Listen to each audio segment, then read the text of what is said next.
probably time to go. This is an adult show, yeah, this is an adult show. And if you ain't one of them, it's probably time to go. Good evening, ladies and gentlemen. Welcome to this weird corner of the internet. Except those who are easily offended. People who don't like bad form, The people who take life too seriously. you'll never make it out of here alive. Anyways, letting rest. Welcome. Or not at all humble host, Hickory, the dang and underwhelming. TDAU Live. Good evening, ladies and gentlemen.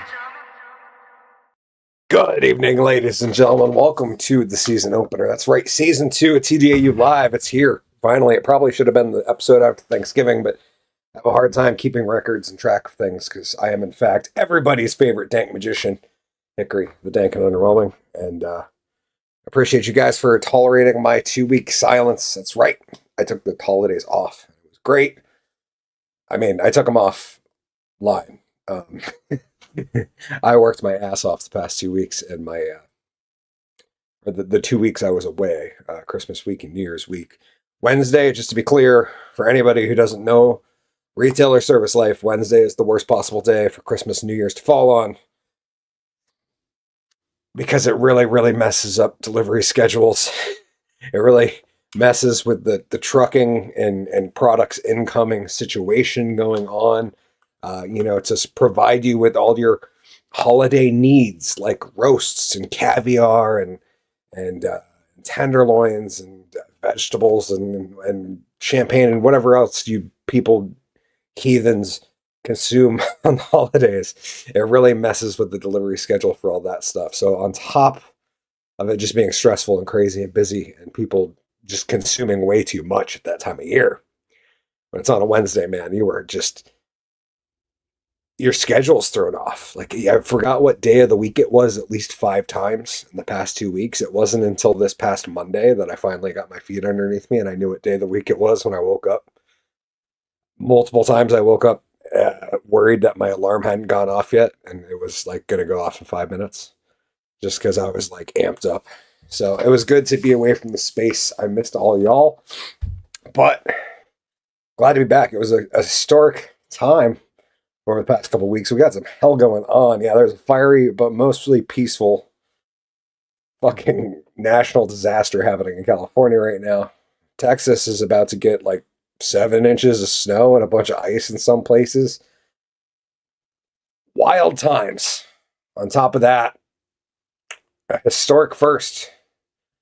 That's right, Kamala Harris found her name in the history books again, being the first woman to certify her own presidential loss. It's pretty solid. Trump found his name in the history books, being certified as the second, maybe the third non-sequential president in U.S. history. I don't know. I should do better fact checking, but I've been busy. I digress. We have a lot of show to get into. I got Max Trubin on the show with me. We're going to get into some of this stuff, the fun things, like Trudeau resigning. We're going to talk about the Gulf of America. We're going to talk about, people getting real upset that the joke is that Canada is going to be the 51st state, which God forbid. I hope not. I wouldn't mind if we took it over, to be very clear. But to think that we would allow those people to vote, considering what they've done to their own country, good Lord, that's an awful idea. And we're also going to talk about all the shit going on in LA, because who would have thought that defunding the fire department and not refilling the reservoirs was a really bad idea when you have massive fires. And now anybody only gives a shit because a bunch of celebrities' homes. Let's just hope that these people get the same fine handout of $750, just like the fine people in North Carolina. Anyways, let's get into the show. I got a lot to rant about. I'm sure Max does too. It's been a wild holiday season. Let's get it. It's episode 1 of TDAU Live. Oh, come on. Come on. Yeah. Back, baby. Are you saying you want to show me your tits? This is the story of a drunk who grew up kind of a punk, and then all his friends left him and now he's here alone. This is the story of a drunk who grew up kind of punk, now he's here doing the dang and underwhelming live show. This is a weird show.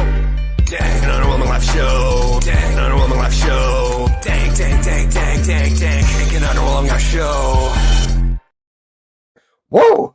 I am fired up. It's been a minute, ladies and gentlemen. Don't mind me if I go on some ranty monologues tonight because I got some shit to get off my chest. Anyways, welcome to the program, Max. It's good to see you, brother. How you doing?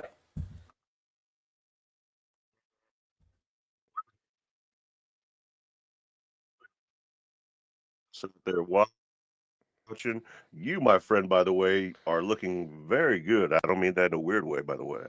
Oh, thank you. I Your appreciate hard that. work has been paying off and it shows. I didn't Thank you. recognize you at It's first. You can it's been always a tell journey. first in the face, you know what I mean? Yeah, I think once I get lean enough, I'm Yeah, gonna take bro. a little more beard off Yeah, just to there's accent.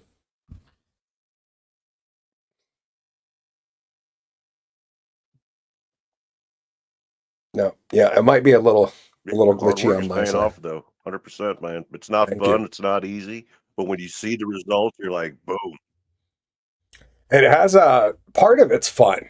Like the fun So part to there's me been is some like weird the shit going on, bro, and I'm not the only one. no, absolutely.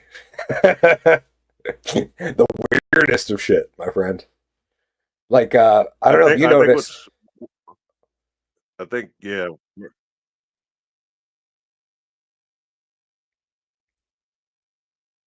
We got just a little lag there, and it's kind of throwing us off. Oh, somehow I'm streaming to X too, I guess. Huh? Didn't StreamYard. even realize that. Yeah, streamer is being weird. I have actually looked at the Rumble thing, and I'm thinking about making the move in the next month or so. Uh, but I want to do a test stream, so we should work that out at some point, Max. That we do like a test stream on Rumble some night, maybe like before the show, or we split it in half and do two different streams and just see how it works. Because I mean, Rumble streaming is looking real good, dude. They've brought it up. It's free. I want to know if it does this because I paid too much for StreamYard for it to be like. I know we The way both that do they our. do it actually is they go through a, I want to say it's Restream.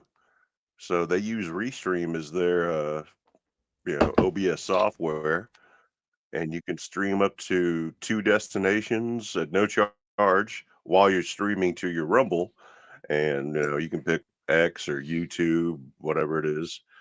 But it goes smooth. It shows you analytics as far as how your stream went.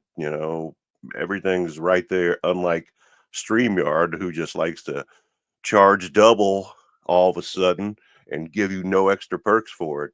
It just it's a good way to Yeah, lose business. It's a horrible business model by StreamYard. yeah, they should have dropped the price and added more features. Would have been the way to really expand. Because even then, like if they had given even just if they had given If you want legacy to grow it, members, give people it's like even if they were like, "Hey, you've been with us for a yeah, year, because we're you've going to been give you doing this $10 off a month." forever. A hot minute, that's for sure. You would I'm think that old you in the would reap game. some of the benefits of being right. No, you're a seasoned veteran, bro. See, that's what it is. And me, I've been July of 23 is when I started. So I mean, even with that, we shouldn't be getting bumped up to a higher tier in price. We ought to be either staying the same or seeing little to no increase. That's my opinion. And people coming into it, just starting out, let them try it out for a few months, not a month, not a week. Give them some time with it because you've already got everything built up in there. You're not going to lose any money. You're just not going to make it right away. Yeah, But the but that would product be ought to smart speak for business itself. modeling. It's good and it sells itself.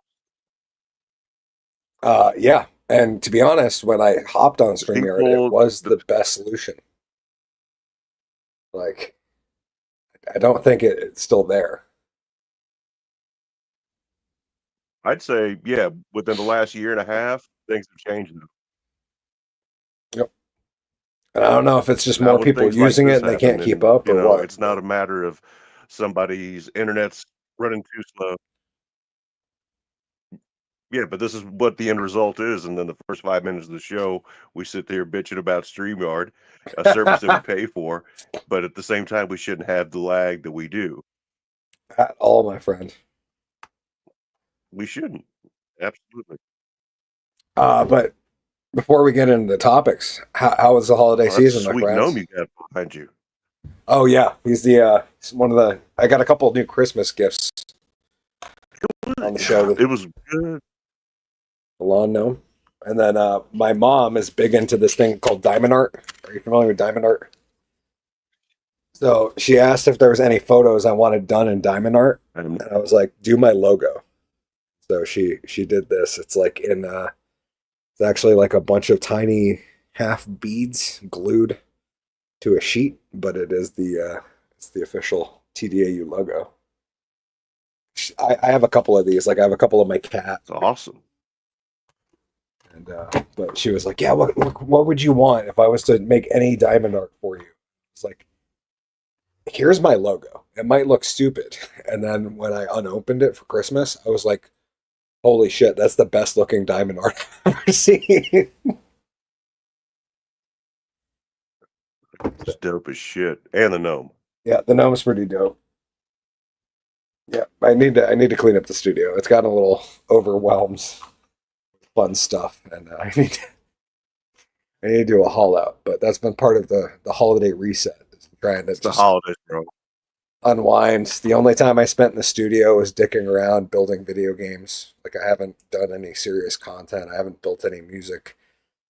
I've honestly just been trying to learn Unreal Engine the past like month, and because it was one of the things, you know, I've recorded music, I've made podcasts, I've written scores, I've forged a knife, I've built things out of wood, but one of the two big ones left on the list is I've always wanted to build a video game, even if it's a little crappy one that isn't great.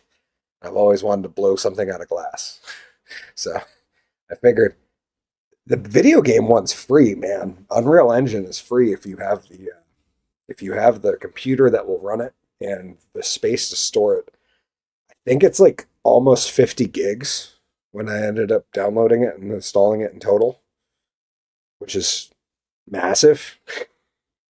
But I was able to figure out how to install it on my secondary drive, so it's not taking up space on my primary. And yeah, I'm at the point where I can build maps. I've imported things. I have a little island that I built with I imported the Evil Dead cabin, and it's on the little map, and it's got trees and a road, and surrounded by water that looks like water. So yeah, that's been like my decompression for the past month and a half. Has been like, let's go into video game world and create an artificial reality.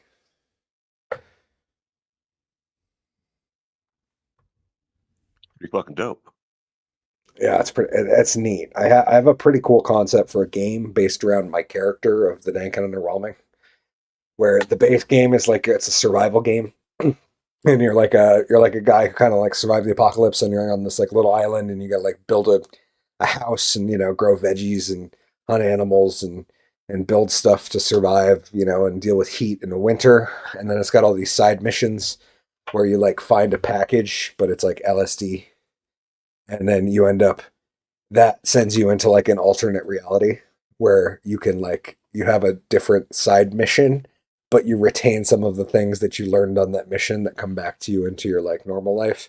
And then there's other ones, and there'd be like a different, like I don't want to make it necessarily like just like you find different drugs, because that doesn't seem right, but like potions and like stuff like that. And each like potion or chemical takes you to like a slightly different world where you can complete little side missions that benefit your main world. I thought that would be a kind of a cool concept for a video game. So that's anyways, I'm rambling. We're only 15 minutes in. This is going to be a good show, Max. I'm excited to have you on. Find a little bag of. Yeah. You end up in the White House. You're like, the mission is you've got to like cover up the crime for the president's son without anybody finding out. Like it wasn't Hunter, really? Okay. I don't know. There's a point where He doesn't have a crack pipe right now in his hand, smoking as we watch. I'm not entirely convinced it wasn't our vice president, to be honest. like just to keep her awake with how drunk she was during some of those interviews. You fucked up the Pledge of Allegiance the other day. That's pretty bad. She didn't know the Pledge of Allegiance. I'm like, how the fuck do you not know this shit? This was Like, you went to school I haven't been to 12 school years. like 40 years, and I know this motherfucker. Well, and like I grew up in the US. She's 12 years older than me. Yeah, they made you It say should it be every day. drilled in. Drilled in. I did it every day in elementary school. And I'm not hating. I'm just saying, like, that's something. I mean, I'm hating that she doesn't know it because that's embarrassing that you can rise to that level and not know basic things. Even about civics, to be honest. I'd be willing to bet if you gave her like an amateur, not even amateur, like a bachelor a bachelor level civics final for a college course, she wouldn't be able to pass it. And I could say that about most of the House and the Senate. Is I'd be willing to bet. I mean, most Americans couldn't, but like I don't expect the American people themselves to be educated enough, especially in modern times, to have any idea about how the rule of law actually works. But because to be fair, I mean most most Americans can't like outline the three branches of, well, technically the four branches of government. Like they just it's like three and a half. Legislative, executive, and judicial. Yeah, people couldn't they couldn't Yep. tell you that right away. The White House. No. Yeah, and if you ask them if you ask them what the legislative is, they can't tell you that it's both the Senate and the House. You know, like they just call that whole thing Congress, even though the Congress is just the Senate, and they would have no idea that the Senate wasn't up to popular vote for most of American history. It's mind boggling the lack of knowledge on the baseline voter, but that's trickled up, and it's sad because I see some of these politicians say shit, and I'm just like, what? Like, I'm a white trash dude from the hills of Vermont, man, who like reads some news articles here and there because he's curious and shit, and has done a show long enough to like pay attention a little bit to kind of have a general idea what's going on, and like even I'm like, Lord, these people have no. How did you get voted? I picked the wrong grift. I I should have said screw entertainment. I'm gonna run. I should have run for Congress. Like instead of starting a show in 2020 and putting everything online with my political opinions, I should have just started a grift where I spouted whatever left wing bullshit that I thought people in Vermont wanted to hear and gotten myself elected. So I could have gone and done the exact opposite in Washington. And like nobody here would have been smart enough to call me out on it. Like I could have been the young Bernie Sanders where I'm on TV like the goddamn millionaires and the billionaires, they're destroying the country. And then I'm really just working to cut taxes. That could have, makes me sad. I shot that opportunity, Max.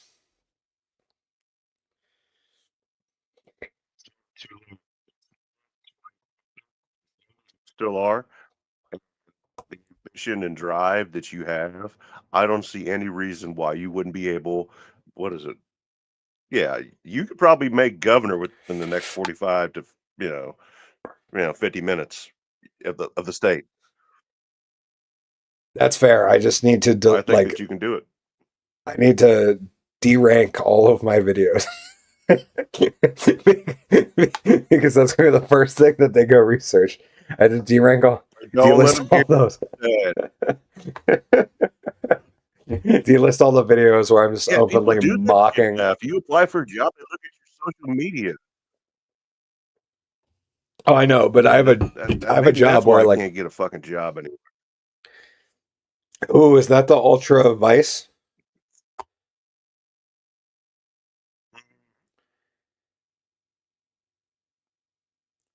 It's good It's a- stuff. I remember you told me about it, and I'm like, yeah, It's a damn good flavor. it's a delicious flavor.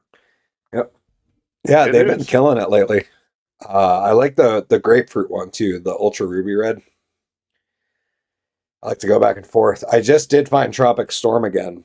Rain, to be clear, not Monster. Rain's like Monster's big brother, where it's like the 300 meg cans, and they like 2 summers ago, Rain was like everywhere, and I fell in love with the flavor. And then this past summer, I couldn't find it. I found it like 2 gas stations intermittently over the summer, and I bought all I could because that's all I could find. And then it just came back in stock recently, and I got assured by the lady at my local convenience store that it's back in stock for the year, and I'm stoked.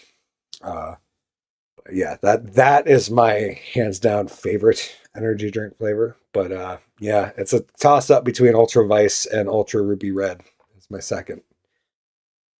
They're both pretty good, and they're like what I consider my lighter energy. They're like my later in the day energy drink. I kind of like a harder, like a 350 in the morning or a 300 early on in the morning or before the gym, and then my second one is like the 140, 160. 0 calorie on both of them, to be clear. Even when I'm not trying not to be fat, I just never could justify drinking sugar calories. Like it's never been a thing that worked in my brain. Listen to us. Not my rules. I'm just It's my RFK platform, ladies and gentlemen. I'm going to make America healthy again by not drinking sugar. Watch out. I'm a far right radical. Let's get into some topics of these days. Oh, we got some historic Did you see him ones. try to turn the fucking hydrants on? That was yeah. the best. No, the no water and the fire hydrants. That's Yeah, they've done a real good job running that state, I tell you. That's a thing of beauty. Thank you, Governor Newsom, and Mayor Karen, who is currently overseas.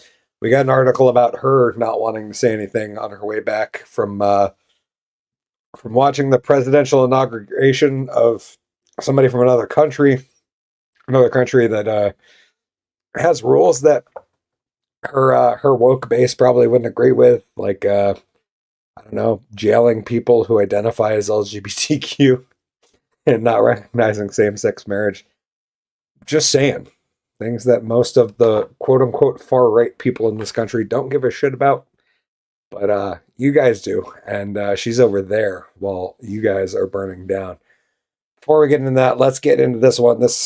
We got to watch the clip. A historic moment from our wonderful, beautiful, intelligent, well-spoken vice president, who we don't have to hear from anymore soon. I'm excited about. Oh, wait, did I share it with audio? I got to make sure I shared it with audio because we got to hear the audio, or otherwise it didn't count. At least that's as far as I think the rules go. Yeah, let's check this out. Yeah. Trump's now officially certified. Comrade Kamala stayed sober enough to do it. Let's watch this historic moment where the first time in American history, a woman, a proud Jamaican Indian BIPOC woman, and black. Don't forget black. Black, Jamaican, Indian, BIPOC woman. I don't know. I lost count of the tickers on this one, but yeah, the first woman of colors reptilian. So.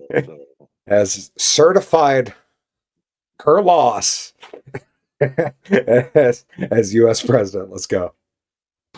This announcement of the state of the vote by the President of the Senate shall be deemed a sufficient declaration of the persons elected President and Vice President of the United States, each for a term beginning on the 20th day of January 2025, and shall be entered together with the list of the votes on the journals of the House and the Senate.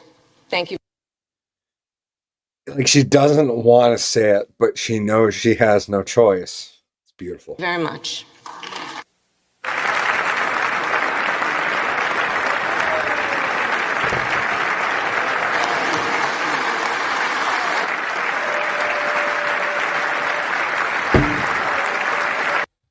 I just want to say you watched a couple of like 40-year-old dudes do knuckles. And I appreciate that because that resonates with me. Because like that's that's something I do. Like, to be honest, I do shake hands, to be clear. But like that's post COVID, and I don't know, Max, this might be different for you, my friend. This is a side tangent. We're gonna get into those tonight because it's been a minute. I still shake hands, but like not for everybody. Like that's like a thing of the past for me. Like handshaking is like inner circle, good friend, or somebody I'm strictly doing business with. Fist bumps are for like people I'm like uh friends with or doing like we've done a bunch of business already, and it's not like we're like this is not like the first time I'm meeting you. This is like you came because you drop by every week because you're my sales guy. Yeah, like that's a fist bump or like a good friend of mine. Uh, High fives are celebratory, to be clear. Like those are strictly like shit yeah moments. And then I still do elbow bumps. And I hate to say it. I as much as I hated it when it started, elbow bumps now to me are like a it's kind of like a throwback to like the people I worked with through COVID. Like when that bullshit was like seen as legitimate. It's like kind of a toss back to that. You know what I mean? Like it's kind of like just like a subtle jab at like, oh yeah, this is the stupid shit we thought were going to keep us safe. So I make sure that's like still alive in my department, like with my guys at work, is that we still do that because most of us like worked through COVID together. So like it's more of a, it's not like, oh, we think this is a good idea and we shouldn't just fucking hug. But this is like, it's like the establishment told us to, like with a wink and a nod every time. You're like, bring it in. You're getting ready to give the hug and just dun dun dun. I also You got a love nice the other elbow. Yeah, been practicing, bro. the other favorite of mine is to I really love non-consensual elbow bumps. So like when people are at work are just standing around not paying attention, they have like their hands on their hips or up on their waist or like tucked back behind them, or they're like standing in a weird position with their arms up like that, like people do sometimes. I'll just walk by and it's like they've got their elbow up. I'll just kind of walk by and like boop, like a non-consensual one. It's like an elbow bump they didn't consent to.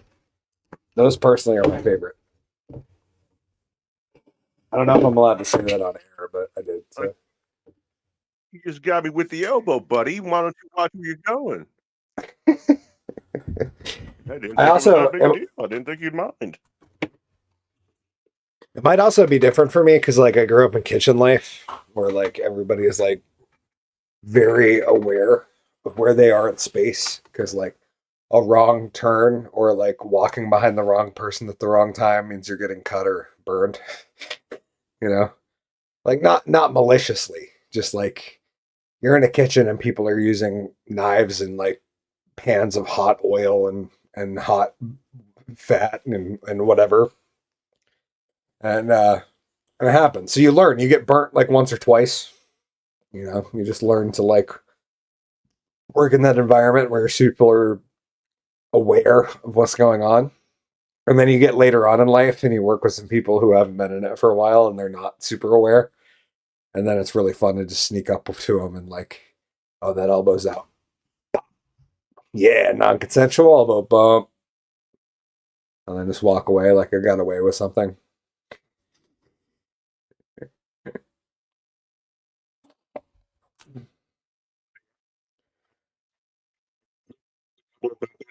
I'll do it.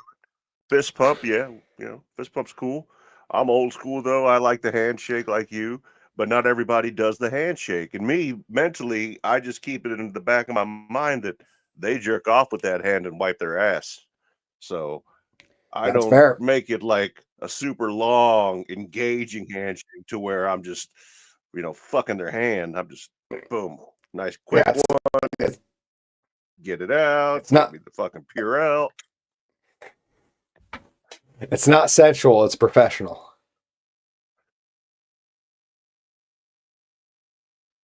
Like, That's right. Then I, give them a I'm not couple. rubbing that I'm not rubbing Like, that hand I like should it's too, right? I'm not shaking hands with the homeless. I'm just shaking hands with the guy who needs a handshake. That being said, I saw a GW But it's okay over to the shake break. hands with the homeless. Just be aware. They might light you on fire. How's GW doing? So I got to see him over Christmas break. He was up for a couple days, really. It's like 3 or 4 because he was up. They were showing one of his movies at Castleton, and one of the side effects of him being up was he got to come out for movie roast. I think it was December 13th. Can't remember the date exactly. The Friday around December 13th, and we roasted Die Hard for Christmas because Die Hard is definitely a Christmas movie. I don't care what side of that you stand on. I will go to the grave saying that Die Hard's a dickhead Christmas movie because the Christmas party was on Christmas Eve. And what kind of asshole company throws their Christmas party on Christmas Eve? I mean, that's just like a dick move. Regardless, it's a Christmas movie. And I love Sheriff Winslow. But yeah, he was up. It was great. We got a great movie roast. But no, to be honest, I hugged GW in the lobby of the movie theater so long that people around us started to laugh. Like non-ironically, I was hugging him like, brother, I fucking miss you so bad. I'm glad you're doing what you're doing, but I miss the hell out of you, and I still selfishly wish you were here with me, doing shit with me, and not, bettering yourself with higher education to the point where people around us started laughing unironically. Like they didn't know it wasn't a gag, it wasn't a spoof, it wasn't a spot. We didn't record it, even though we probably should have. It would have been a great TikTok. 2 fat guys hugging in a lobby until the people around us start laughing their asses off. Probably would have done real well. But yep, no, I hugged that motherfucker till people started laughing around me. And then I hugged him a little longer. Touch his face gently. Of course, I even brushed his ass gently. I was there for the moments. That's how it should be. That's genuine.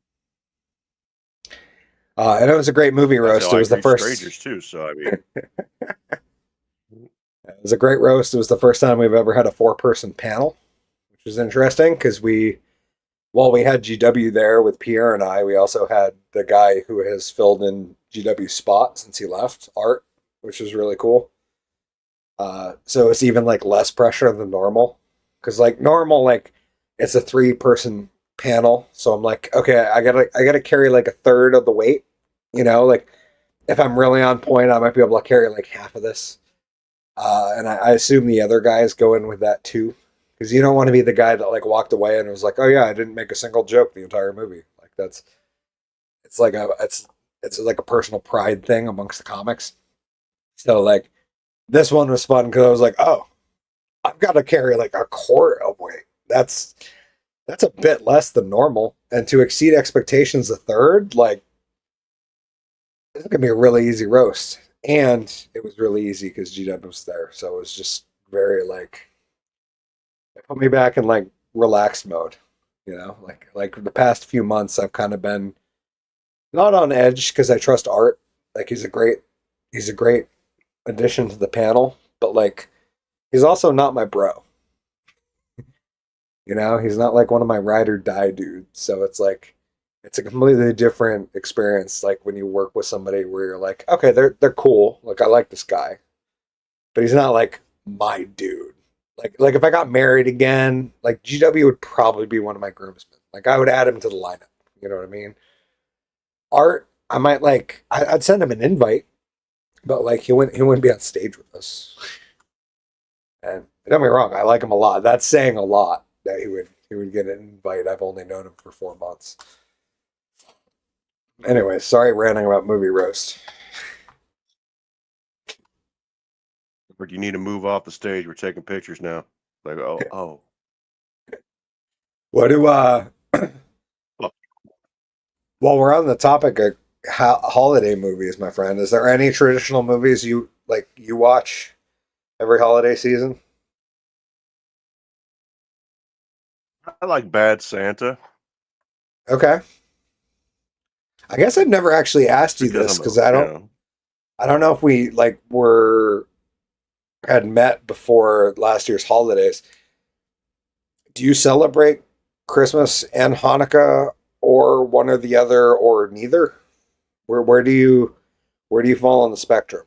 Like I understand that Jewish technically, but I also have friends who are kind of both or one or the other. And also people like me who are non-denominate, like agnostic, who celebrate Christmas just because it's like a fun celebration and we don't care about the Jesus part. It's just about the Santa part, you know? So like, I guess that's a good question that I've never asked you before. Like, where do you fall on the holiday spectrum?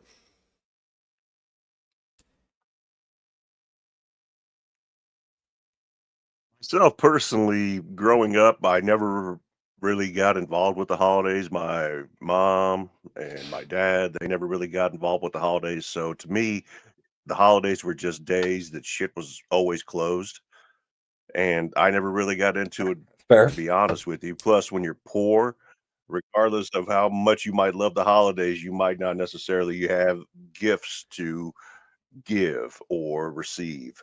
So to me, it wasn't so much of a big deal. But when I met my wife, the holidays are huge for her. She's from a small town in Kansas. She's always celebrated the holidays. She loves Christmas, and she's incorporated that into our family. And our kids love the holidays.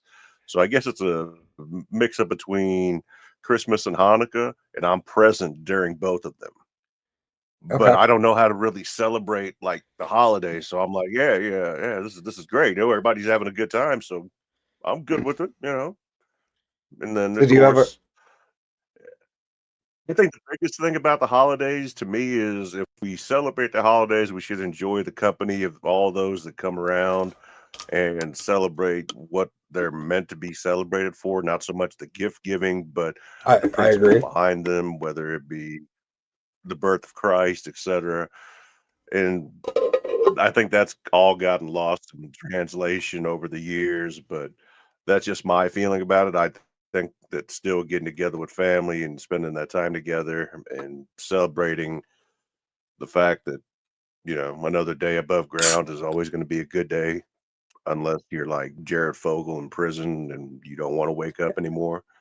But for the most part, I think that the holidays are a great way to bring out the best in people and probably a better way to bring out the worst in people.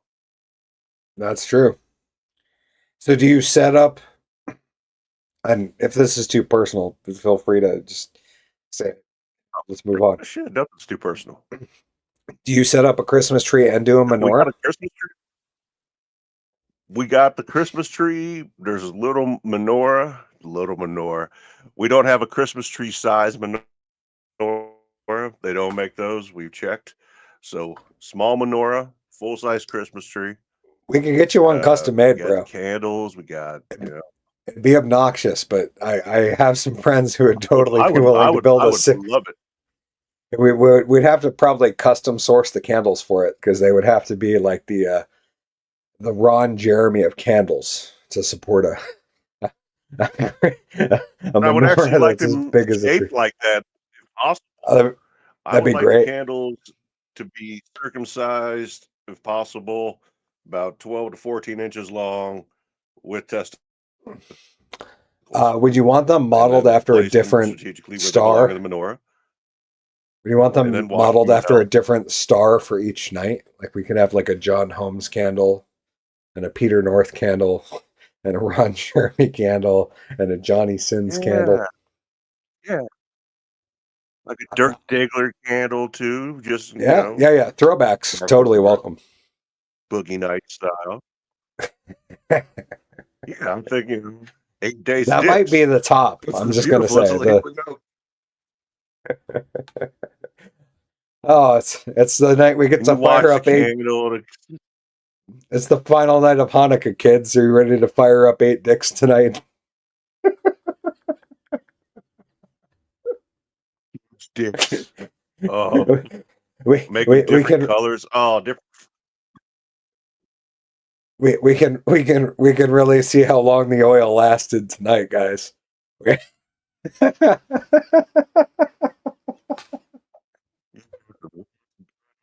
veins and shit. Oh man, Yeah. I'd have a blast with it. Now, if the wife let me put a big veiny dick on top of our Christmas tree, I'd 100% do it. But unfortunately, I have to settle. Absolutely. I have to settle with an angel that looks like she's very uncomfortable, which kind of does it for me too.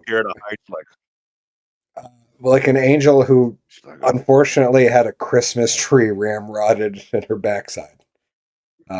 She's got that facial expression that's like, kind of open mouth agape, but also like grimacing at the same time. Like it's a chef's kiss of of what somebody thought would look cute on top of a tree, but I look at it in a whole nother light.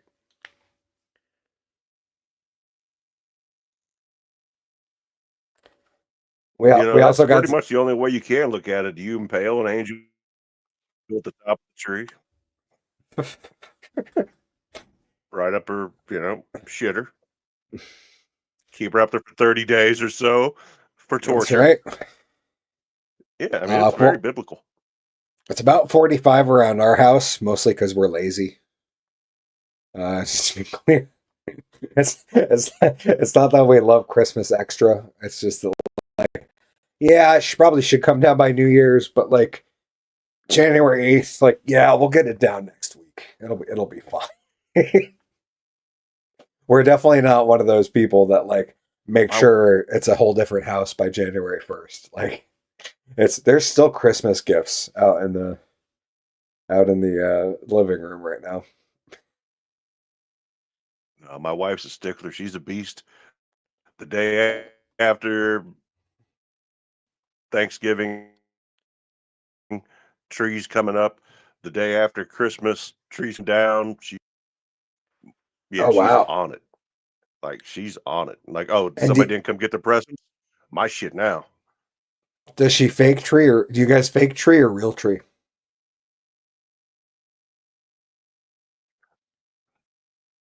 I like to think of it as,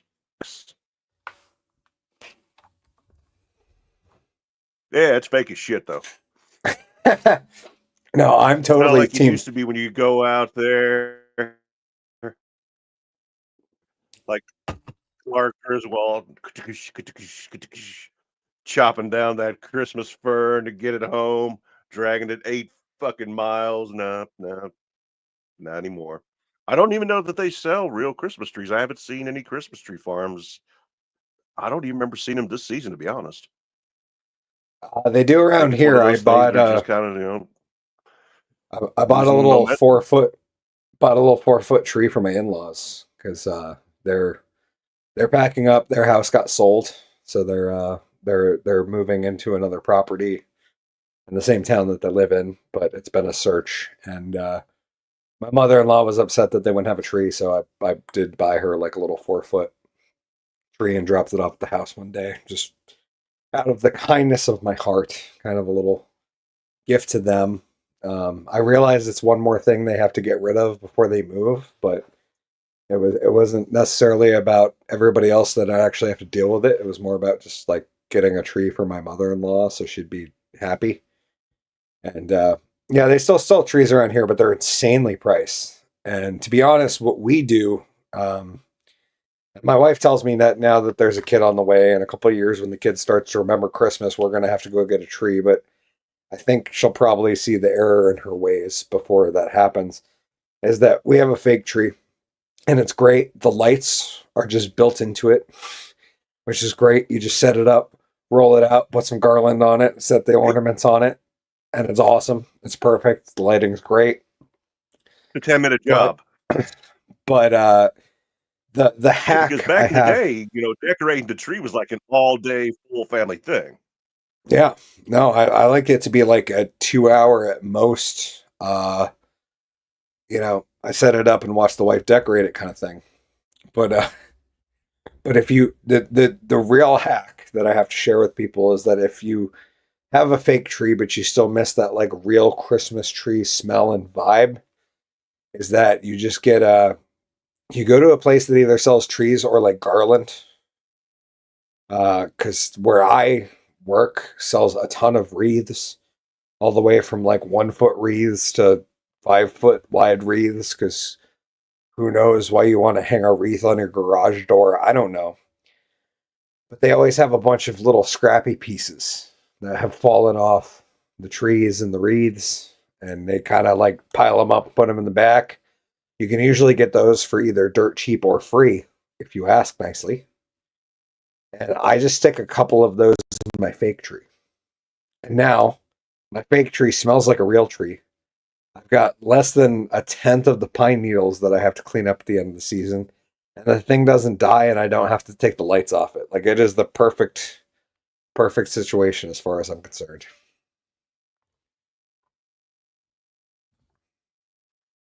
It's those little life hacks, my friend. The little life hacks.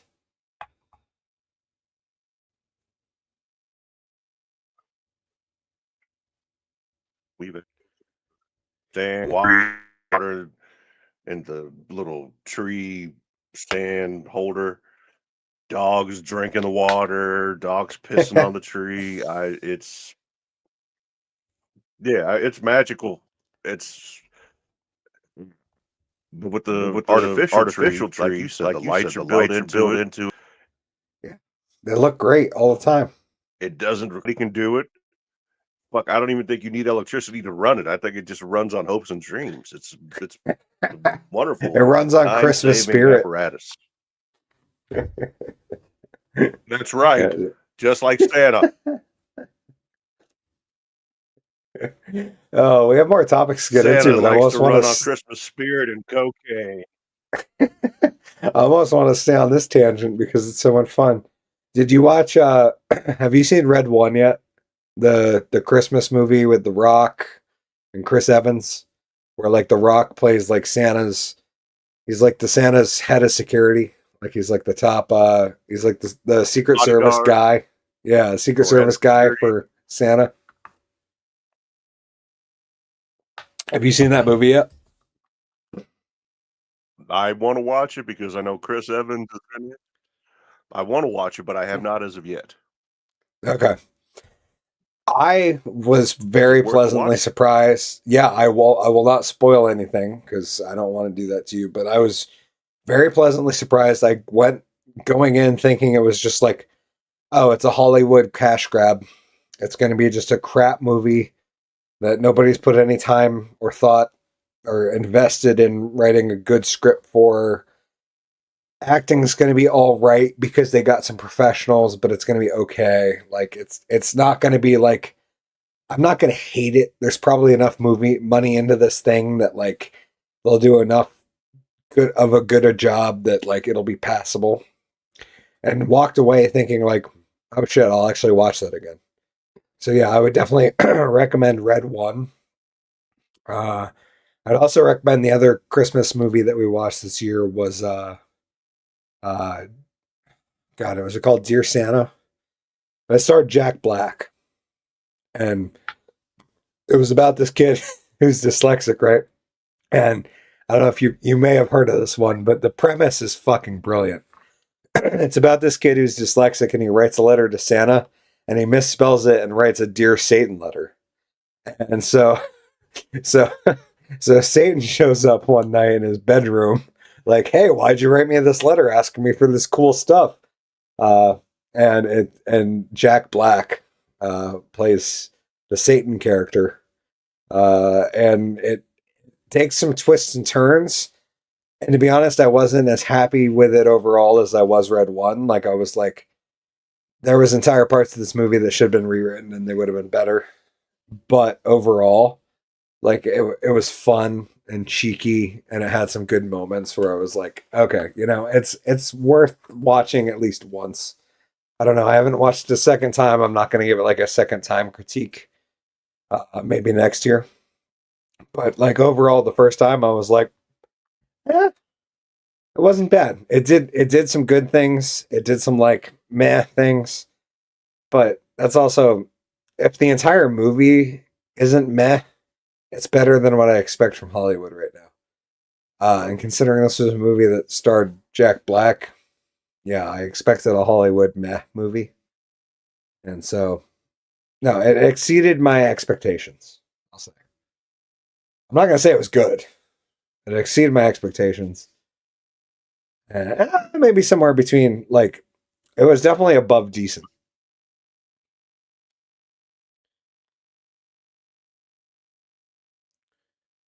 So, yeah, that one's worth the watch, my friend. I Somebody watched the movie. The wife and I watched the movie. lay it on me. What was it? Gladiator 2 with Denzel Washington. Oh, I haven't seen that one yet, I will say. We've talked about it. I would say wait till it's free. Not that it wouldn't be worth paying for, which is the only way we were able to watch it was to pay for it. But good movie. If you haven't seen the first Gladiator, I would definitely watch the first Gladiator before you watch the second one. Otherwise, you don't know what the fuck you're seeing. It makes no sense. That's so you fair. have to. It's one of those movies that you have to watch the first movie. Otherwise, the second it just doesn't make any sense at all. But it was a good movie. It's worth watching.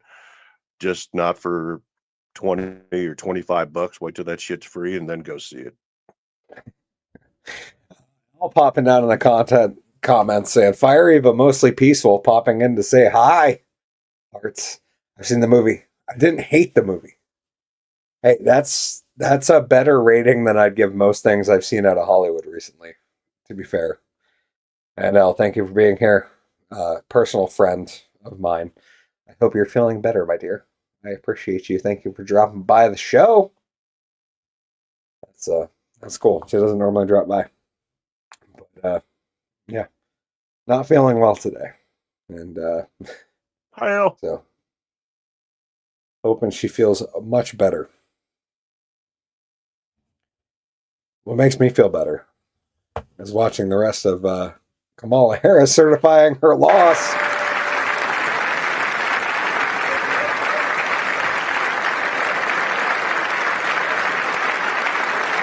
The purpose of the joint Senate having been concluded pursuant to Senate Concurrent Resolution Number 2, the 119th Congress, the chair declares this joint session dissolved. Thank you.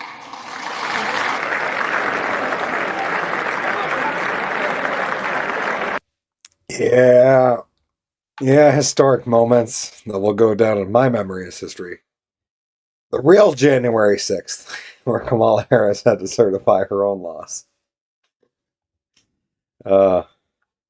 It's perfect that was the date, because I'll forever remember the date. Sweet It's irony. like March 15th of 2020. I'll never forget that date because it was like the day that the 15 days slow the spread announcement went in. And shit just went crazy. Like, we'll never forget that just because work was wild. It was the 15th? Oh, now I gotta look. What to say about because you and I were both essential workers. We were absolutely necessary to keep out in the workforce. No extra money, of course, but without us, America wouldn't have survived. The calendar only goes back to 2020 on this. That's interesting. Problem with it is, So it was March 13th was the day, to be clear. it's another conspiracy. March 13th went out, was the 15 days slow to spread. The 13th, 14th, 15th were the busiest days I've ever worked. On March 11th, that Wednesday, I sat down at a manager's meeting and asked the managers at my workplace what we were going to do about the COVID-19 pandemic and crisis, and they said it was too early to deal with. 13th, the 15 days slow the spread announcement from Trump went out. The 13th, 14th, and 15th, we doubled sales, and my store was closed on the 17th. And then had to regroup to figure out what we were going to do about the thing that I brought up during the meeting 3 days earlier. It was too early to deal with.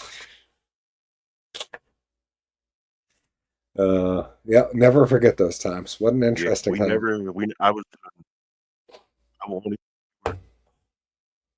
I was at that point in time working for somebody else. I was working for a small engine company, and we would work on lawn equipment and mowers, zero turns, and going into that part of the season, of course, everybody wants their shit so they can mow their lawn.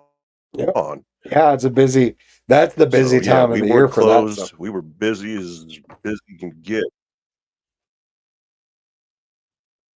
Yeah, we were busy nonstop, and we were essential workers without any essential pay. Yep. There was nothing there. There was nothing. They made you feel special. Like the title, I don't really care for. You want to make me feel special? Why don't you give me a little bit more? I don't know, money. Incentivize it that way. Don't just call me essential and then not make me feel like it. Yep. Nope. I hear that because I was totally in that group too. Yeah, COVID times are stupid. Look back at it now. Videos that'll make you feel kind of happy. This is the reaction to stupid fucks. There's right there. Yeah, there we go. Blackface enthusiast Justin Trudeau stepped down. Let's see how the pubs in Canada reacted to that announcement. I'm sure they're crying. Intend to resign as party leader, as prime minister.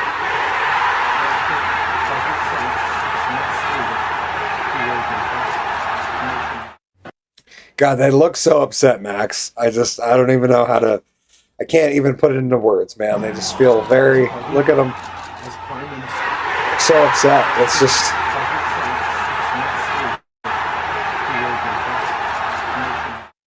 It's just a big group of white people being upset. It's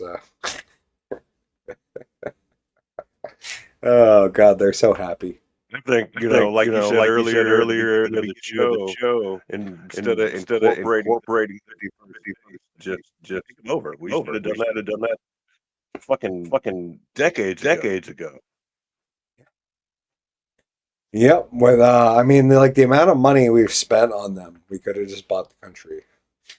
Like the amount we've subsidized for Canada and for Mexico, like we could have just like if we had worked it out in subsidies as like a loan payment program on a mortgage, like we could have just owned both with like no questions asked. You know what I mean? Like that would just been like, oh, okay, yeah, no, everybody understands that because anybody in America who's ever gotten a mortgage realizes it's like 30 years to pay off this debt for something you are buying.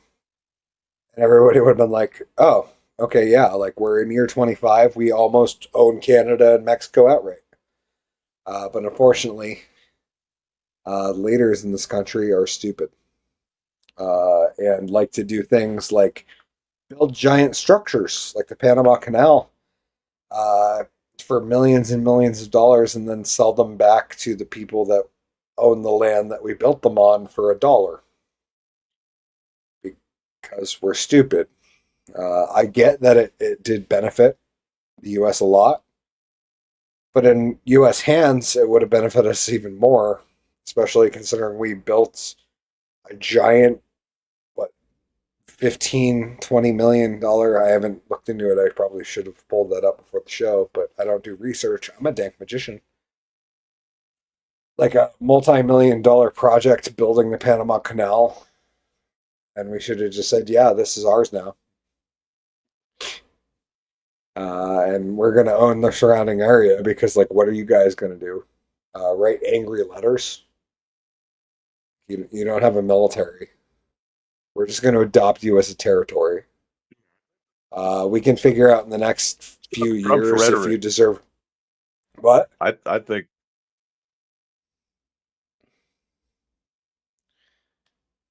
no, go on, brother. It's just the lag keeps on No, I understand. doing I was its going to say lag thing, and I hate it. I can't imagine spending that amount of money to build something else, something on somebody else's land, and then just like letting them have it, even though they're incapable of defending it or maintaining it, and I still have to dump money into it.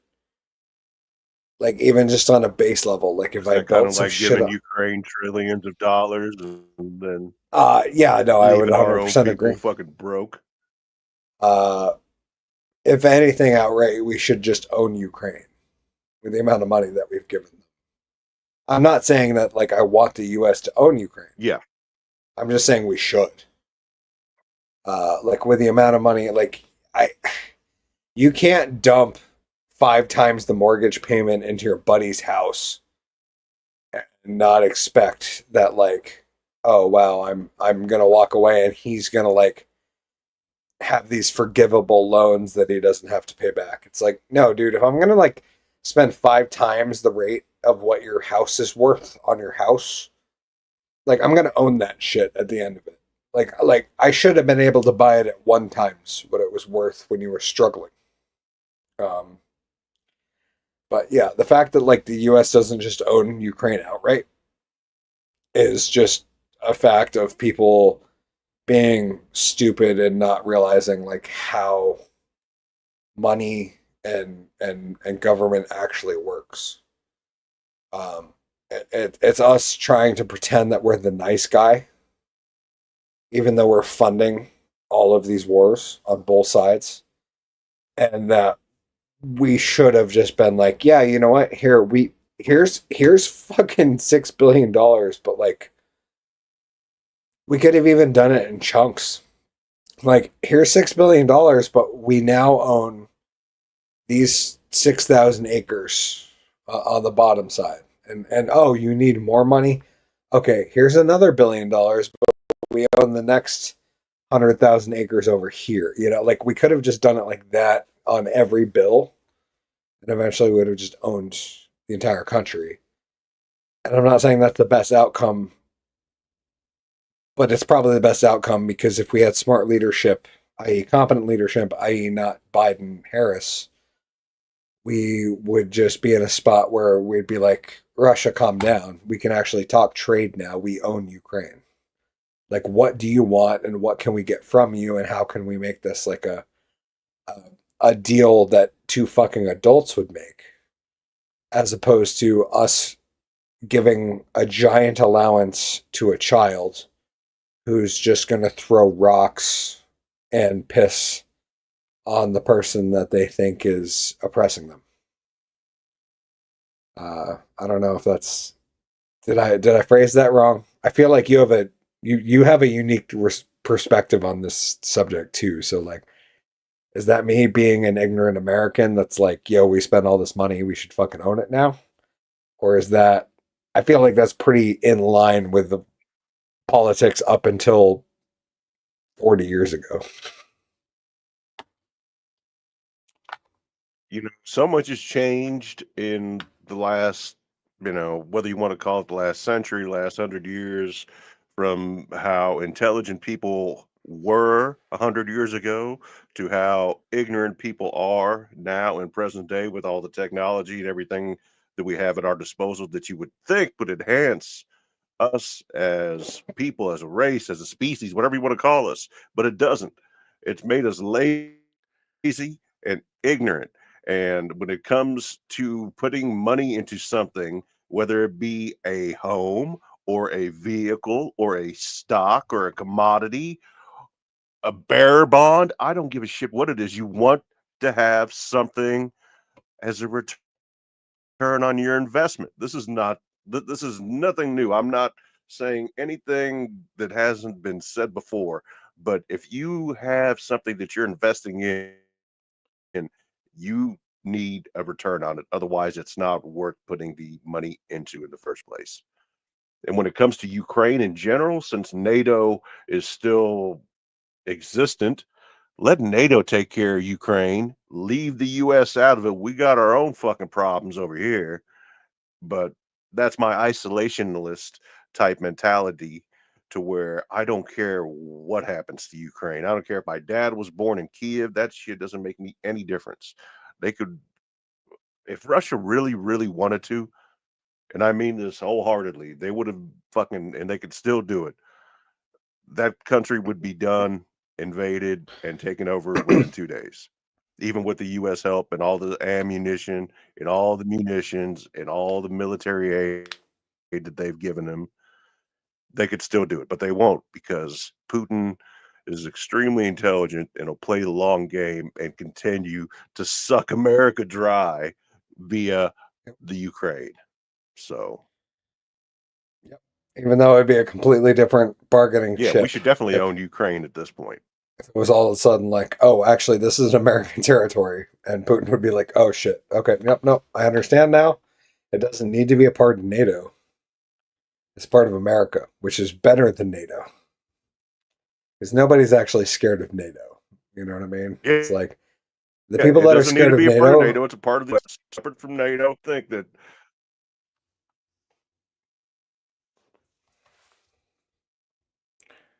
the people that are scared of NATO have never seen NATO do anything, because NATO's never done anything. NATO is Yeah, just no, literally a they're actually just four-letter scared of acronym for America haven't done shit. because America is NATO. Yes, because that is NATO.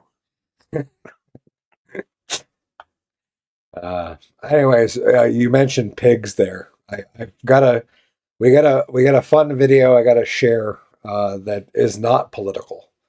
It's just two hogs living their best life. And sometimes when you're a hog and you got a hog wife, sometimes a predator shows up. A predator like a bear.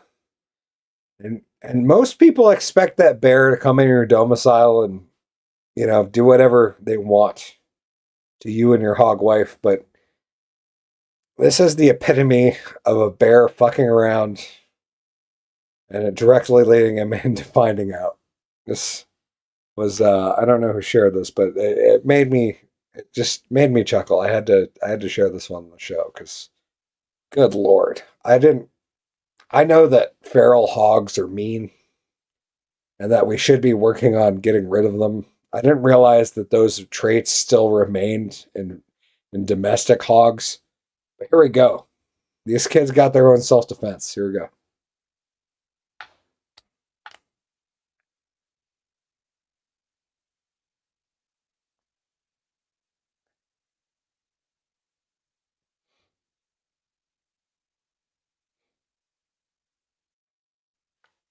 Dude, that bear backed up so fast. Like, the fact that he backed up against the fence and his ass went in the air, just like, that was the point where I was like, oh shit, this bear's actually scared.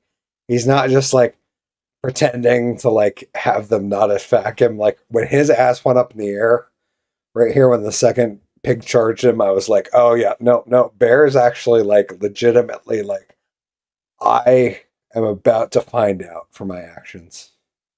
Right here. Oh, right there. Bear's ass directly up in the air, just hanging out up here in a non-natural spot because he's like, oh shit, I'm about to get messed up by this animal that I thought was a free lunch. Like, do I get out under here? Nope. Can I get out over here? Oh, I better get out. Oh. And the fact that the pig rushed him out was just, we'll go back through it one more time because I'm sure Max will catch up and have some opinion on this. This warms my heart right here. Boom. Drives him into a fence in the building. Almost against the third fence, he says no. Then man bear pig comes out. Says fuck around and find out. Get out of here, bitch. Yeah, just one of those wild animal videos.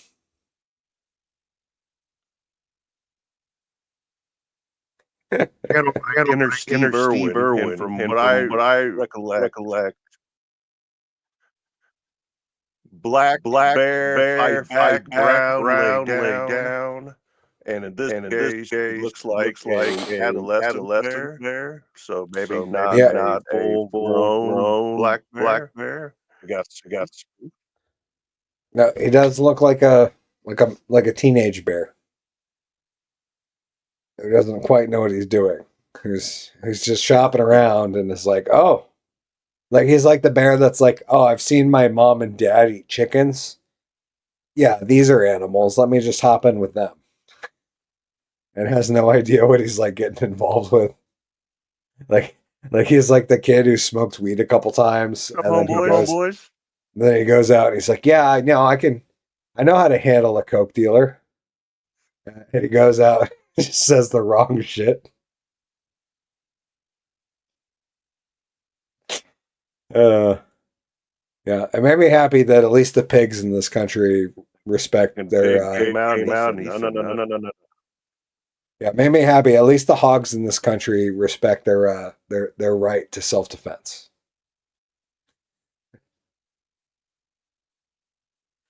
Like the biggest difference between this scene and many other scenes in America is these pigs didn't worry about if they were going to get called racist and go to jail afterwards.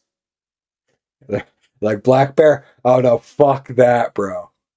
Where most people in this country are like, Black Bear, how's CNN going to report this? I better walk softly away and hope I don't get maimed seriously. Like, now we got a bunch of pigs who don't give a shit about how they're going to be smeared. Hog life. Yeah.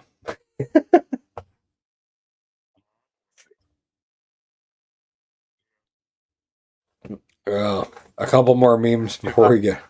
Sorry. In Russia, I boxed a bear. Really? What? Yeah. I need to hear this story. I don't know if I got the picture. See, being old, I came to the States and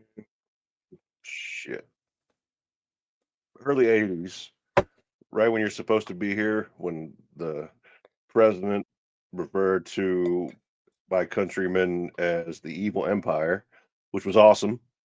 It was super cool. I really enjoyed it. It really helped shape my it was fucked up. But I'm not complaining about it because I understand how politics work. Maybe not at that time, but I get it. But in Mother Russia, things that you don't see here in the United States, I'm gonna find this picture, and I know that I got it somewhere as I scroll through bullshit. To be clear, while Max is scrolling, I'll put this up on the screen. This is what the great states of America might look like in the future. Yeah, welcome to the Gulf of America. Here we go. We got the Greenland protectorate. I'm ready. The Gulf of America, Trump land. The northern colonies with Alberta and Saskatchewan statehood request still pending. And then southern Texas down here.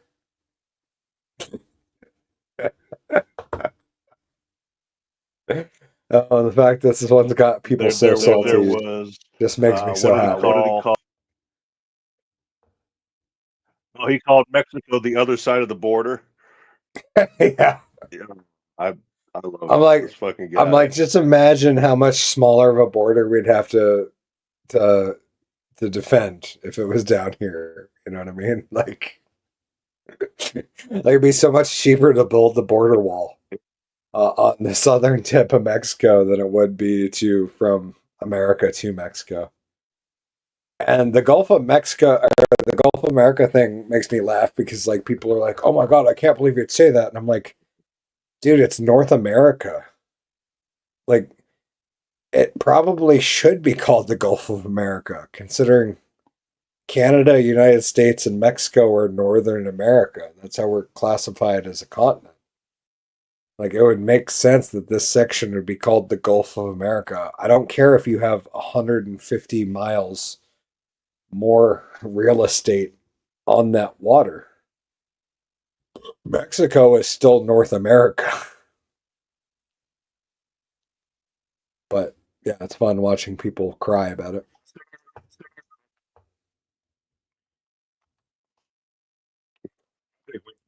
Still all the same. It's a corrupt country with a corrupt government.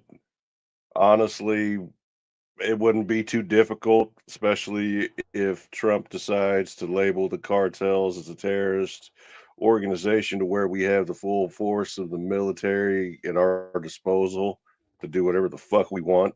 I'm all for it.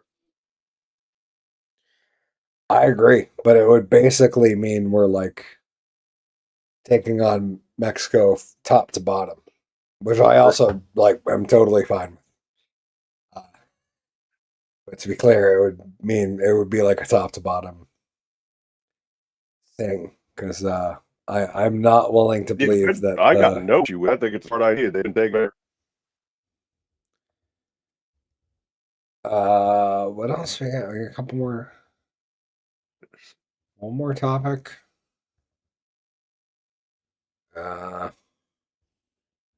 Yeah. Okay, I'm gonna play a quick video. What do we We'll have? be We right had back. aliens the couple weeks ago. Yeah, the drones went away. That was something I meant to bring up. If you want to carry that, I'm gonna hop off screen for a second, or I can throw up a video. Bro, whatever you want, brother. You're the boss. I mean, if you got it, I got it. I'm cool. Let's do this. I'll be right back. As far as the drones from a couple of weeks ago, I made a few videos about it, and you can check it out on my channel, which is the prison wallet. Yes, the prison wallet. I know it sounds like an asshole, and well, that's kind of what it is. But what's important to realize here is the things that are being shown and were being shown, they didn't take. People finally were able to use their deductive reasoning skills and come to the conclusion that these were not UFOs, not from outer space, not extraterrestrial. These are government entities that are, whether you want to call it the Falcon Project, whether you want to call it a portion of the Blue Beam, whatever it is that you want to label it as, it's going to be, it's, I don't know, how do you say it? It's, it was bullshit and nobody bought into it. Believe me, when I say that aliens are not going to come all the way to Earth just to do nothing. They're gonna do something. You know what I'm saying? So you have to take things with a grain of salt and understand that not everything is as it seems. And what they did here with the drones, with the unidentified aerial vehicles, not UAPs or UFOs or any of this other bullshit. This is not anything that's coming from outer space. None of that shit's real. That was just, if you want to call it a psyop, call it a psyop. Call whatever you want to call it. I'll call it what it is, a bunch of bullshit to incite fear, to get people riled up for no good reason on something that has no merit and no basis and no proof. Okay? Intelligent life may or may not be out there, but they're not going to come down here to just probe people's asses. They're basically space rapers. Is that what you're telling me?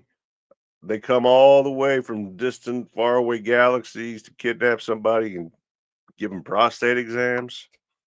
Then they wipe their memory, but the only thing that the people remember is getting their asshole probed.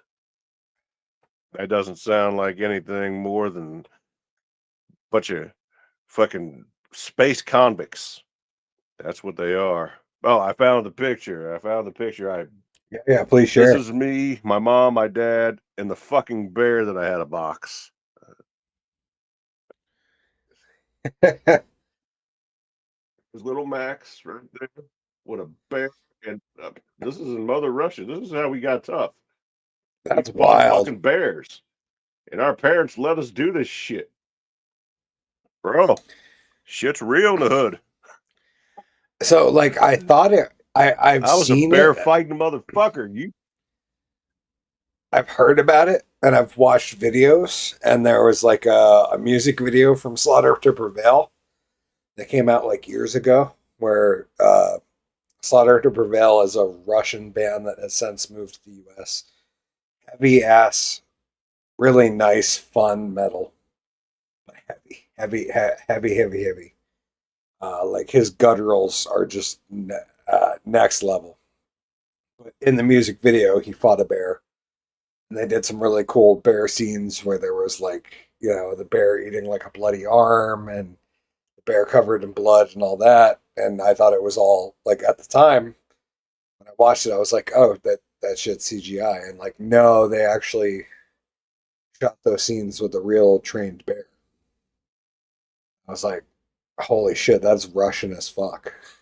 Like, this was before, to be clear, this was before the Russian-Ukraine war. Like, I was not in a stance where I was like, oh no, Russia's evil and all that. Because, like, it was just a, holy crap, that's badass. And yeah, it turns out, like, all that shit was actually in that music video. It was real. I tried to bring up a screenshot.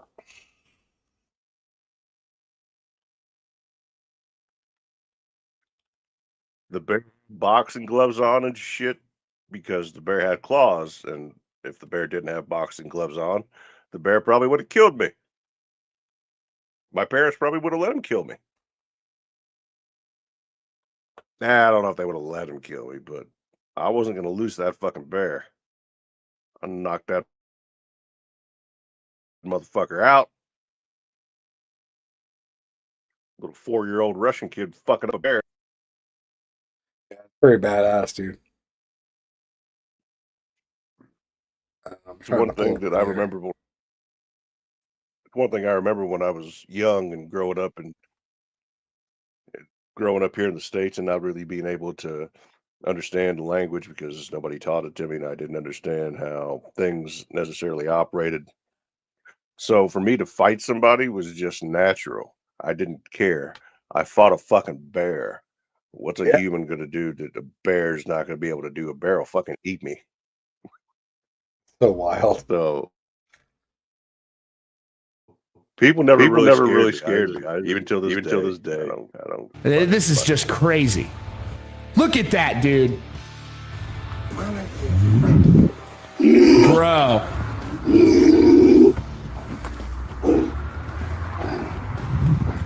Unreal. Look at this. This is. I mean, even though this is a trained bear and he's like acting with it, like, this is an adult fucking bear. like, this is not. This thing probably weighs like what, 500, 600 pounds, and this guy who probably weighs like what, 180, 200, because he's like pretty lean and fit, you know. Like, even if this was like Brian Shaw, who weighed like 400 pounds and was like one of the strongest men in the world, I'd be like, holy shit, dude, actually fucking locked up with a bear. Like, pro wrestling style, locked up with a bear. Like, that is next level. And here are our guests. Max Trubin did that shit when you were how old? 5, 6? I was 4 years old. I was almost five. Almost 5. 4.5. I was 4.5 the first time I ever locked up with a bear. Craziness. True story, bro. No, I'm not. I'm loving it. I have friends who are professional wrestlers who would have loved to be able to honestly say that they locked up with a bear at 4 years old. And don't get me wrong, like you probably didn't try to lock up with it, like you tried to box it, right? I assume. Sounds like what a smart human would do against a bear. Is like boxing gloves with the bear. That way, the bear still has claws. So, the bear will fuck you up. Yeah, I'll slice you good. And I wasn't like a boxing champion. Oh yeah, it'll kill you. I fucking gave that bear everything I had. I don't think I heard the bear wanted me. I'm not over here. But you survived. That's on its own. Bears' asses. Yes. It was either fight the bear or get my ass kicked by my dad. I'll take the bear. Like, I'm on this side as an American. Like, if I fight a bear, like, I hope I dumped a full mag into it before I had to, like, try to stab it with my pocket knife. You know what I mean? Like, that's my bear experience so far as an adult American. Right. Is one day I was out on a jog. You're like, Yeah, I was out on a jog one day and I saw a bear cub run across the road. My initial reaction was to unholster my pistol, rack one into the chamber, and make sure I was ready in case the mom came around. And then I backed away slowly and started to jog back to where I came from. Like that's what I do. Or the other time I saw an adult bear, I rolled down my passenger window, took out my camera, took a few photos, realized it wasn't close enough to fuck with me, tried to take some more photos, and then rolled up my window and left. Like these are my bear experiences as like a fairly well-adjusted North American male who grew up in a place that's not a city. Meanwhile, Max over here is fighting bears at 4 years old. Right.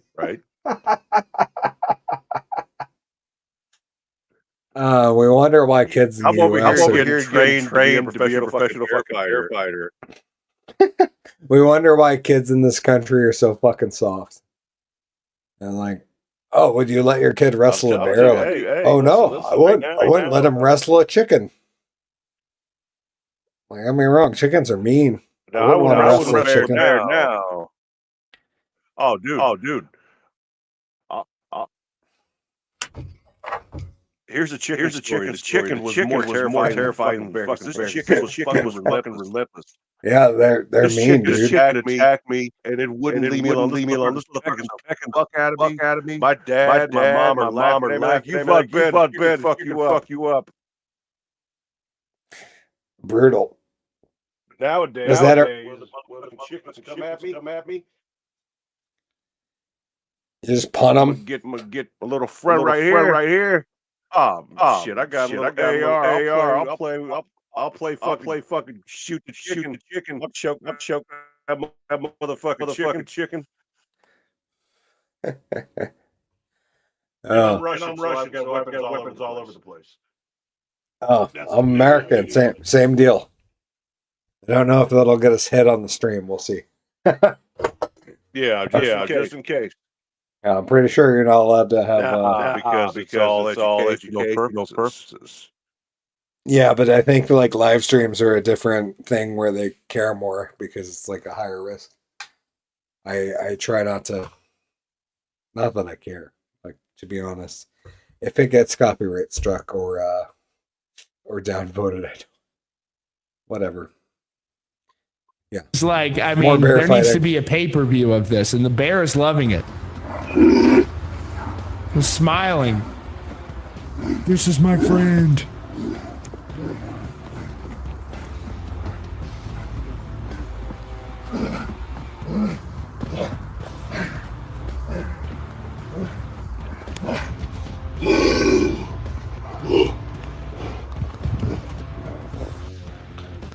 Wild.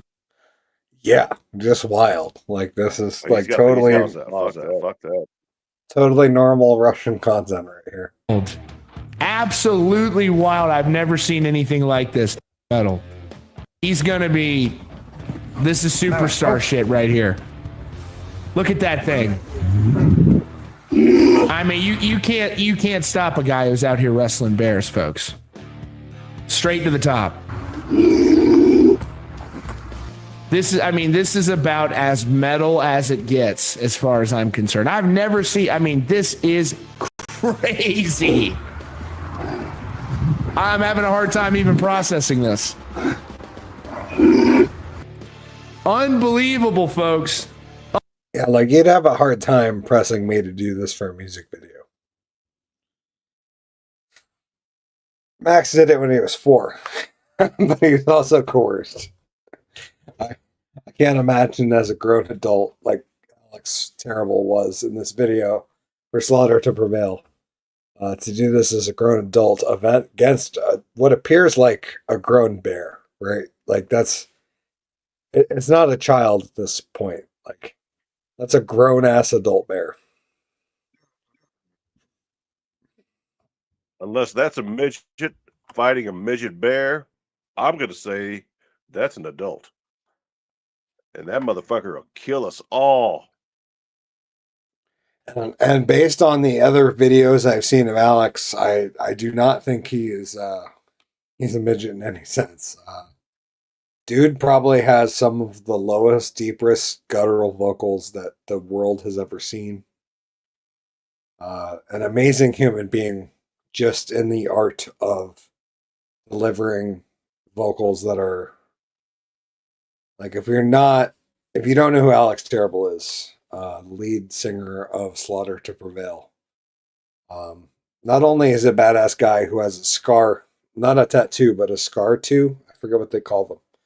Like a scar marking on his face, like the tattoo style, but it's like been cut out type of thing. Yep. Oh yeah, that type of thing. And a big one like that goes down from like I don't want you to head think. down his cheek. Is that just like a Russian thing? Like you guys are born with that? Like you need it?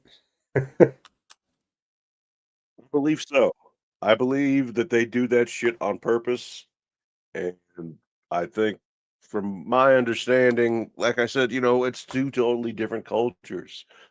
And, I don't recommend anybody fighting a bear. Like if you go to the zoo and you want to jump over and you want to get in the bear fucking exhibit, you're probably not going to survive and no one's going to come and get you.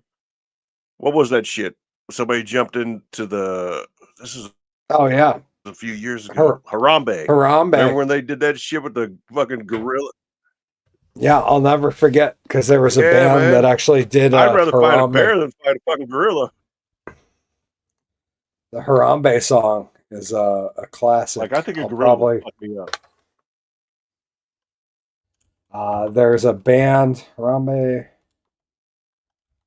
Pirate Gorilla.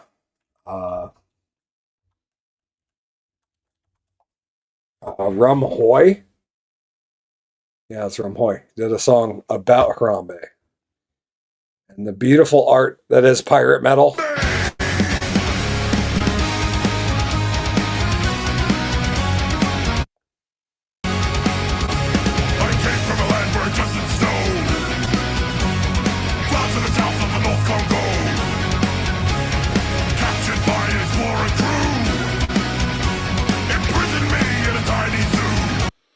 Yeah, so a band called Rum Ahoy, because if you don't know, pirate metal is the thing that's been missing in your life, just to be clear. If you've followed this deep into the show, to get to season 2 of TDAU Live and don't know, there's a great couple pirate bands.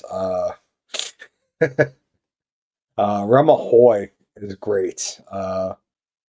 Also, God, I can't remember their name, and I feel awful now because they're like the number one. But there's all sorts of this like epic metal around, but this one from Rum Ahoy definitely laid out the Harambe story pretty good.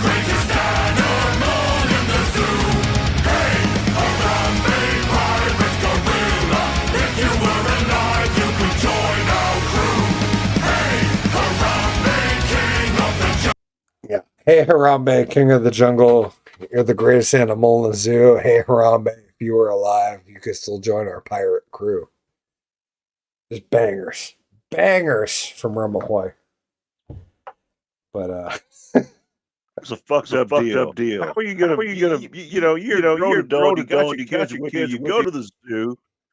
How do you let your kid go into the fucking gorilla enclosure with Harambe and then kill Harambe for being a gorilla? yeah. No, it's mind boggling. It's the amount of stupidity. The amount of stupidity that we deal with in current level America. It's mind boggling. Like the fact that we Or just like judge what's his the name? Tillicum. who? Sorry. Tillicum. Remember the killer whale that killed a trainer? Oh yeah, I The forgot name about killer that. whale in itself ought to be a fucking dead giveaway. I remember there was one from a couple. Let's go to the pool with fucking Tillicum, the killer whale. Why not just get a great white and keep him in captivity for a while and go swimming with him? Yeah, this one was good. Which I didn't know was a thing until I realized like this past few months. This guy named Julia Manfrini died at the age of 36 after being fatally impaled by a swordfish during a freak incident. The Italian thrill seeker was killed while surfing off popular surf break off the west cape of Sumatra, Indonesia, earlier this month. Sumatra, where lots of good coffee comes from, just to be clear. But yeah, this poor dude. If you don't like coffee, you're not American. This poor dude was surfing in up there, surfing in a competition, and all of a sudden, a swordfish hopped out of the water and stabbed him directly through the chest. Even though none of these people have the fucking video, even though they pretend they do. Italian surfer has died after being struck by a swordfish off the coast of Indonesia. This was Julia Manfrini's last Instagram post before heading out on vacation. Yeah. So to be clear, a female, Julia Manfrini, probably had a great social media. According to her business partner, Manfrini was struck in the chest by the swordfish while surfing west of Sumatra in the Indian Ocean. Swordfish have long, sharp bills and can jump high out of the water. And while their features can be dangerous to humans, fatalities are extremely rare. Manfrini's friends say she died doing what she loved in a place that she loved too. Yeah, no big deal here. Just the swordfish killing humans, not a big deal. It's cool. She died doing what she loved. As though the name swordfish doesn't give anything away. Like, I don't know. Why do they call it that? I don't know. Maybe it's just got a fucking sword for a fucking beak or bill or whatever the fuck it's called. Jesus. Like, maybe we shouldn't be doing this. I don't know why. I lived in Florida.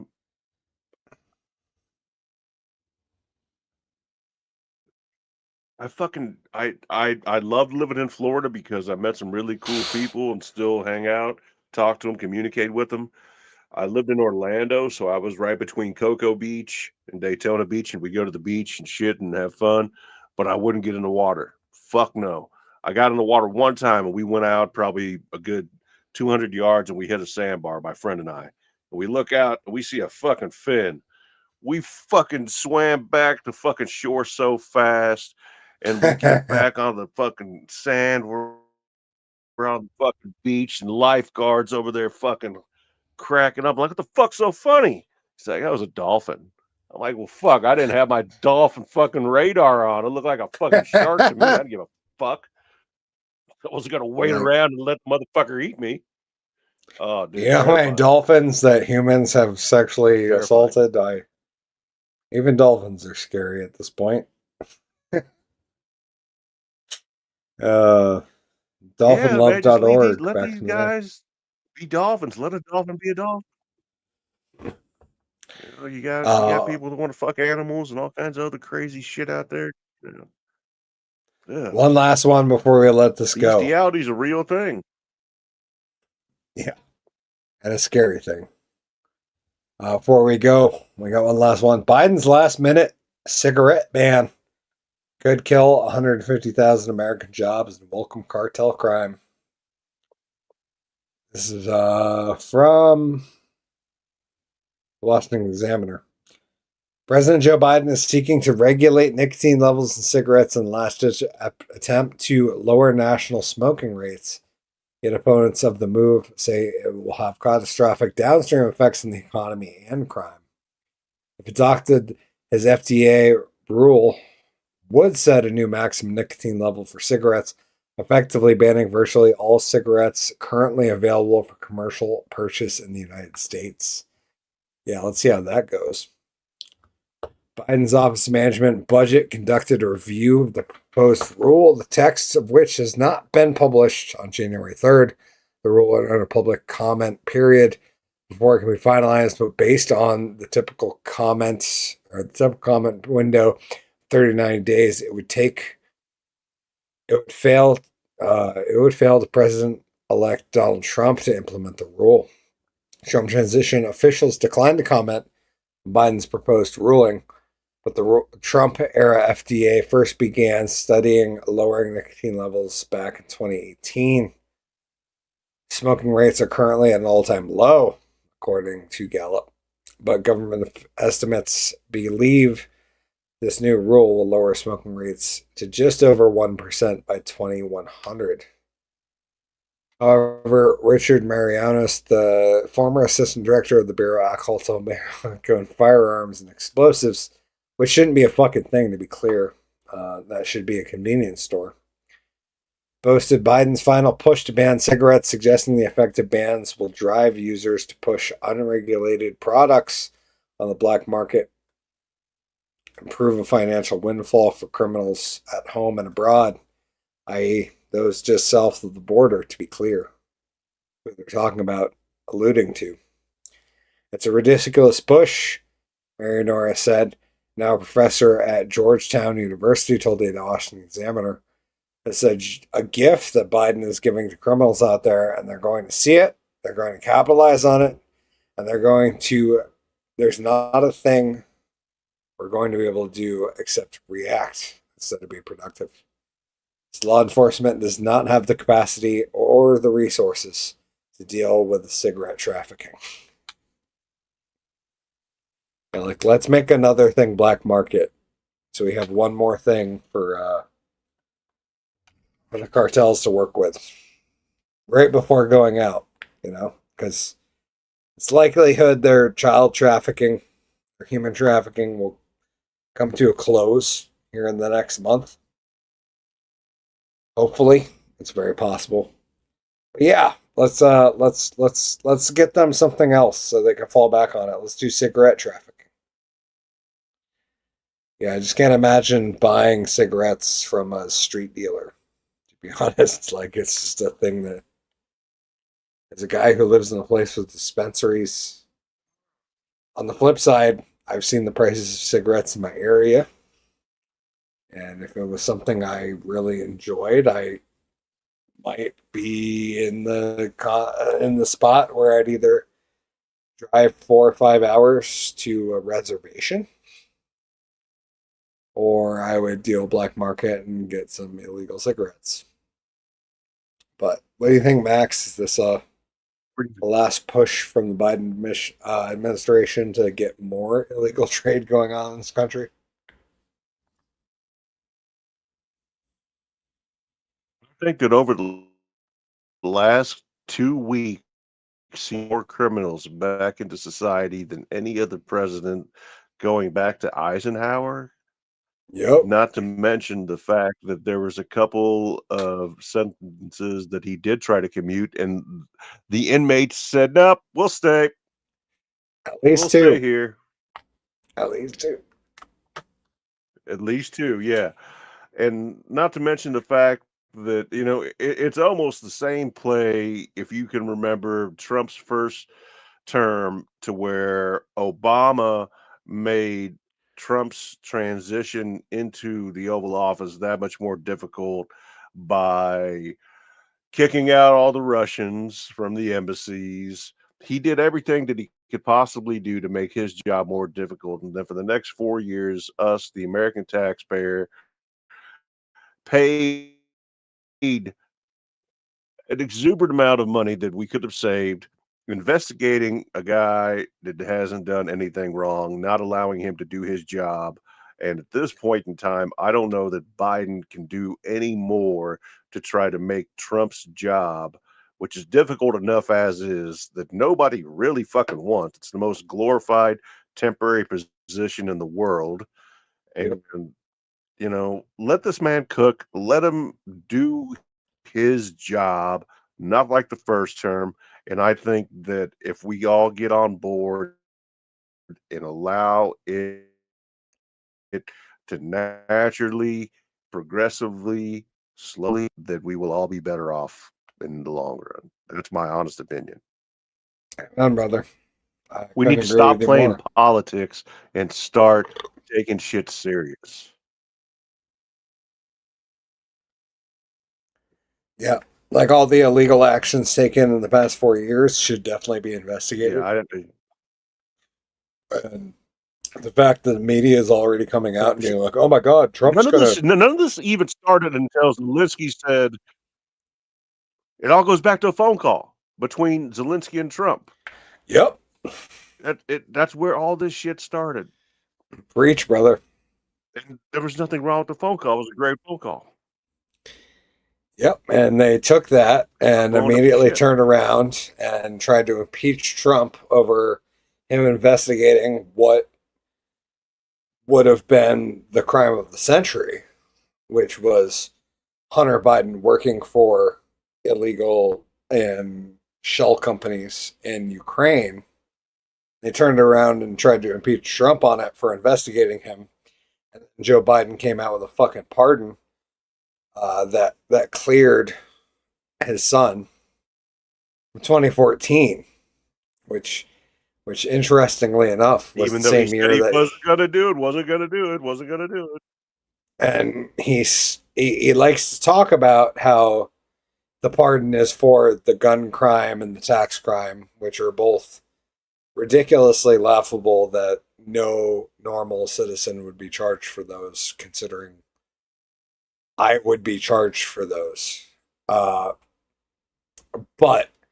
the fact that he blanket pardoned his son back to 2014, 3 years before any of that shit even came up, is basically a clear admission to me, to anybody who's paying attention, anybody who cares, that he was pardoning Hunter Biden for the illegal dealings he did with Burisma back in 2014, where on video Joe Biden said he would fire the prosecutor. If they didn't fire the prosecutor, he wouldn't give them the $1 billion of U.S. tax aid and all that, which Trump was trying to investigate at the time. And they tried to impeach Trump for investigating a crime that Joe Biden committed, which Joe Biden later admitted was real by pardoning his son. It's a whole level of holy shit. To people who aren't paying attention, you complain that the incoming administration is full of crime, but unfortunately, you never did your basic research on the outgoing administration, which has been full of crime. And the biggest crime that the incoming administration did was try to actually investigate the former or the currently outgoing administration for the crimes that they committed. And I honestly hope we have the next 4 years of just suit after suit being placed, put into effect, and found guilty on all the crazy shit that they did. I hope that if Anthony Fauci gets pardoned, that 10 or 15 states take up charges against him, because presidential pardon's good on federal level, but it's not good on state level. And if we're going to play those fuck games, fuck you people. Let's do it. Let's bring Anthony Fauci to justice for the amount of shit that he's done. And yeah, it's going to be an interesting year, Max.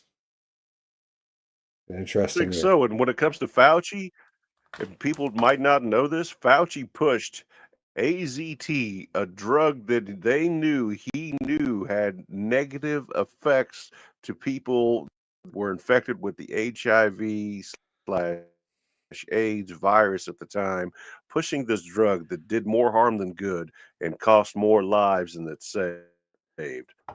But nobody remembers that or talks about it. Maybe it's because they don't, they're not old enough, etc. But Fauci is not a good guy. He is not a Not at good all. guy. He had never been a good guy. Anyways, that's about where And we're then going you to leave it got tonight. Biden Oh. given the highest honors. Nope, I was just going to say the other day he gave the whatever the bullshit award to Hillary Clinton, George Soros, and Denzel Washington, which I have no problem with. The other two, you got a Nazi collaborator that was responsible for millions of his own people, Jews, being slaughtered while he collaborated with them, dirty fucking Hungarian. And then Clinton, Yep. well, the list goes on and on. On and on and on and on and on and on. And then Liz Cheney. And now he's debating debating on giving pardons to both Liz Cheney and Anthony Fauci. Thought I had that one pulled up, but I might not. Nope. But yeah, thinking about giving pardons to those people, which is fucking mind-boggling, considering all the shit they put this country through. Anyways, that's all I got on this one. We've gotten a bit long. Holy shit. Almost 2 hours for the first episode. Max, thank you for joining me, brother.